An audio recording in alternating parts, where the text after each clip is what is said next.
আল্লাহ তাআলা বলছেন ইবাদত করলে আল্লাহ সুবহানাহু ওয়া তাআলা রুজি বাড়িয়ে দিবেন। ইবাদত করলে আল্লাহ সুবহানাহু ওয়া তাআলা অবশ্যই তাকে ধনী বানিয়ে দিবেন। একদিন আমার বাচ্চা অনেক কান্নাকাটি করছিল, দুধ নেই।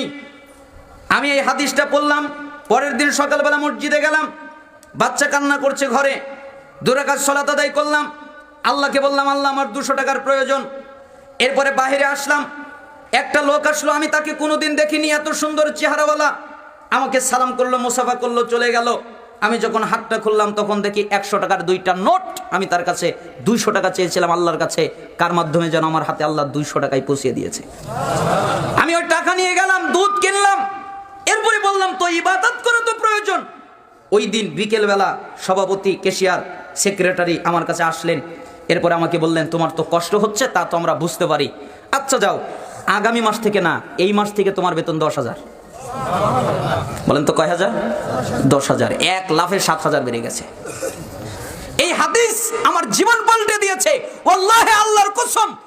এই হাদিস যেদিন পড়েছি, এই হাদিস অনুযায়ী যেদিন থেকে আমল যতটুকু করেছি, ওই দিন থেকে আজ পর্যন্ত অভাব দেখিই নাই। যে অভাব কি ওটা এখন আর বুঝতে পারি না, ওটা আর অনুধাবন হয় না যে অভাব কি। ঠিক আপনিও যদি আল্লাহর ইবাদত করেন, আল্লাহর দাসত্ব করেন, আল্লাহর বন্দেগী করেন, তাহলে আল্লাহ আপনাকে ধনী বানাবেন, আপনার অস্থিরতা দূর করবেন। আর যদি তা না করেন, আল্লাহ আপনার অস্থিরতা বাড়াবেন, আর বিনিময়ে আল্লাহ সুবহানাহু ওয়া তাআলা কখনো আপনার দরিদ্রতা দূর করবে না।